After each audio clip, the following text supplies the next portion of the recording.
I would have this like crippling anxiety to introduce myself. Crippling anxiety to like literally body feeling like it's about to just like shut down and I'm about to faint or something. But if God got us, then we gon' be alright. Something that's come up a lot in conversation with this new chapter is the idea of imposter syndrome. So I feel like I've referenced this a lot lately because I don't think I really knew what to call it growing up. But now I kind of have a name for it, and I think it's imposter syndrome. But not your typical imposter syndrome like, oh, I want to be an actor, but I feel like everybody else around me actually, they actually are actors, but I don't feel like one, so I feel like being around them or being on an audition or something is, I feel like an imposter, right? The type of imposter syndrome I'm referring to is like imposter syndrome to the entire human experience. For a long time, I feel like since I was a kid, I've had this thing of feeling like a guest to the human experience. I've had this feeling of being an imposter human, like I'm not, like this is everybody else's world and I'm just here. This is y'all's life and I'm just a guest in y'all's life. And I wouldn't go to the extreme of saying I'm a secondary character and y'all are main characters, even though that's the same, it sounds like the same idea. I don't want to use those words because I don't think that gets my point across, or it might even deter from my actual point and the actual feeling that I'm referring to of the imposter syndrome. It's more so of like, this is y'all's life, I'm just here. Even though I know deep down, and I've always known deep down, that's not the real case. I'd always assumed this role of like fade to the shadows. This is everybody else's moment, you're just a guest. So when it would come to introducing myself or, my turn to talk for anything, for icebreakers in certain classes or groups or whatever, it was always this odd feeling of like, oh, me? Oh, my turn? Hey, y'all want to hear from me? Y'all want me to speak? Because I always felt like this is everybody else's world. And before I dive all the way into talking about that, I do want to say that this is something like that people probably wouldn't even know about me. Like, I know a lot of people assume that I'm like super duper duper confident. And I say that because when I meet people, a lot of times they're like, oh, I thought you were arrogant or cocky, or I thought you were mean or something like that. You know what I'm saying? So I know that sometimes, or a lot of the time, the perception of me can be that I'm 100% confident and nothing can faze me or anything like that, which I am very confident. I feel I have a lot of confidence, but I think that there are things that I've experienced that run through my mind that some people might not expect due to the amount of confidence they perceive me to have. Now that I prefaced it with that, introducing myself, having to speak, or doing regular, pretty much everyday human things of, presenting yourself, talking to people, socializing, presenting a project in class, that type of stuff, I was always kind of stuck, or not stuck, but just like this odd feeling of my turn, me, y'all about to listen to my voice talk about me, y'all about to hear me introduce myself, y'all want to know my name. Like, it was always kind of weird, and I don't know if everybody experiences this. From my perspective, it doesn't look like anybody else experiences this. I'm sure there's a handful of people here and there, but from my perspective growing up, I know it seemed like nobody else was experiencing it. It seemed like everybody knew how to be human except me. I felt like everybody knew how to just be. Everybody knew how to just walk in a room and start talking to people and introduce themselves and just be a human. I always felt like an imposter, like I had to pay attention to what everybody else was doing as humans, as far as, the social aspect and being seen and being acknowledged and all of that. I always had to take reference of how everybody else around me did it. Since elementary school, I can remember, or middle school, I can remember like, oh, this is how you make friends, or this is how you approach somebody and start a conversation and eventually become friends. This is how you introduce yourself in front of the class. This is how you present a project and not look nervous. It would be all of those types of things just for me to feel like a regular human or not an imposter. When the whole time I probably didn't look like an imposter, I probably didn't seem like an odd person give or take.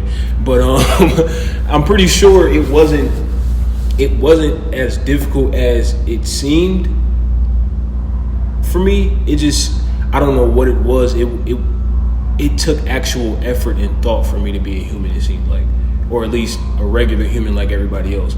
Like, I felt like everybody else was born with this sort of manual on how to socialize and be in society. And while I was privy to the manual, I knew about it, I feel like I knew some things in it. I've always felt like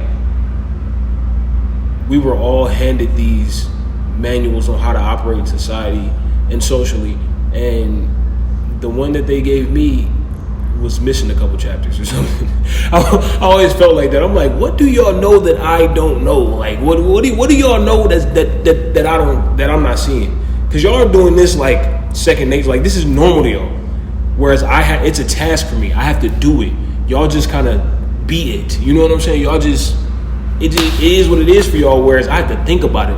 I have to make a conscious effort to do the things that y'all are doing naturally. Meeting people and just starting a conversation, commenting on somebody's shoes or outfit, making friends at a coffee shop. Like, those type of things have not always been easy for me. Now, of course, I'm 25 years old. They're a lot easier. And I'm not saying age makes a difference. You can be 37 years old right now and still struggling with it. I'm not saying that just because you're a certain age, it has to be, you got to be perfect or great at it.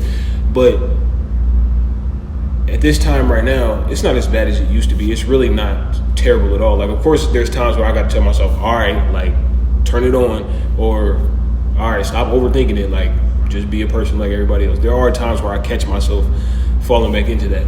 But I can remember times, not even 2-3 years ago, I would have this like crippling anxiety to introduce myself. Crippling anxiety to like literally body feeling like it's about to just like shut down and I'm about to faint or something from having to go into certain places alone, certain buildings or like groups where I know I would run into like a large group of people and have to get to know people on my own for the first time. You know what I'm saying?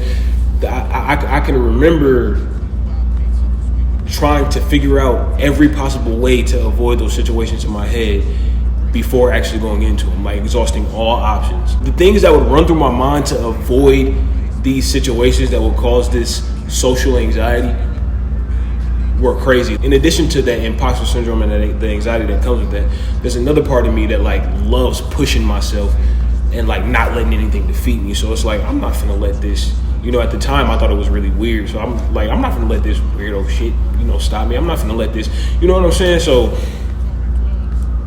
I would still do these things and I would get through them, obviously, because it's really, at the end of the day, it's not that deep, but that's easier said than, done when in a situation. I would walk into these social settings and group situations knowing that I would have to speak to somebody and, most of the times introduce myself. So this anxiety would build up as time got closer and closer to where I knew I would have to socialize or I knew I would have to stand up in front of a group of people and say my name. The anxiety would get stronger and stronger and stronger. And to the point like when it's actually time for me to stand up and actually say my name, adrenaline straight rushing, like just you would think something dangerous or something was going on. Like, that's how crazy it used to be for me. And it all stemmed from this idea of not belonging, almost like feeling like an imposter. Like, this is y'all's world. Y'all can tell I'm not supposed to be here or I'm not a human. What's going on? You know what I'm saying? Like what are y'all gonna do if y'all see that I'm like an outlier or whatever? And it was, I don't know how I solved the imposter syndrome or if I did. I believe I did, and I think that the way that I did is by simply telling myself that I belong, because that's really what it boils down to. Is not feeling like you're supposed to be here, you belong, in this world, in life, like everybody else. You wouldn't be here if you didn't, and that might not even be the best way to explain it. The idea that, the words you don't belong or you feel like you don't belong, that's where it stems from. Because if you've ever experienced those type of feelings or that type of, you know, imposter syndrome or whatever, you know it's deeper than just that set of words of you belong. You know what I'm saying? It's kind of like it's really a crazy mind twist. Like but yeah, honestly, just telling yourself that you have purpose, you can take up space. That's the statement that really changed it for me. I think that really, like, it was already changing before I started saying that to myself, but like that's what really kicked it over for me is you deserve to take up space. Because I think that let me know when I'm in a room, I'm supposed to be in this room. I'm supposed to breathe in here. I'm supposed to speak in here. I'm supposed to be seen in here just like everybody else. I'm supposed to be respected in here just like everybody else. I'm supposed to be here. You know what I'm saying? Like a lot of times I would have this habit and it would become second nature to fading to the background, not saying too much, not being in the way too much, not being too much of an inconvenience. If something was wrong with something, if I was in a setting where we were all eating and something was wrong with my food or I genuinely didn't like it, a lot of times I would just bite the bullet. You know what I'm saying? A lot of times I would just be like, just so I wouldn't be an inconvenience, because a lot of times I felt like, well, this day life, this is everybody else's world, I'm just a guest in it. And I had to flip that, like, no, and not in an ignorant way, like every chance I get, I'm trying to be seen and I'm trying to be heard and I'm being disrespectful or I'm always intentionally being an inconvenience and I want to speak to the manager type. No, not like that. Like, just letting yourself know it's okay to take up space. That's it. It's okay. Like, not even just it's okay to take up space. You're supposed to take up space. You're supposed to be here. People are supposed to see you. People are supposed to hear you. You're supposed to hear them. You've been hearing them. You've been seeing them. They're supposed to hear and see you too. You know what I'm saying? And this probably sounds silly as hell to people who never dealt with this. But the people that have or might be dealing with it, you know exactly what I mean. You can take up space. You deserve to be here. Just like everybody else. You have a purpose that you were here to serve. For sure. No, for sure. Yeah, all that. I just talked through all those sirens. I hope they're not loud. That shit's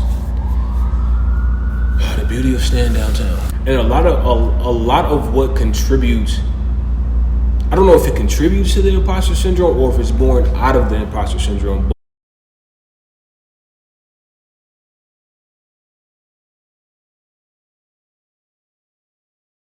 Make sure y'all subscribe, hit the notification bell, follow me on Instagram and all my other socials. And yeah, I'm gonna see y'all next time.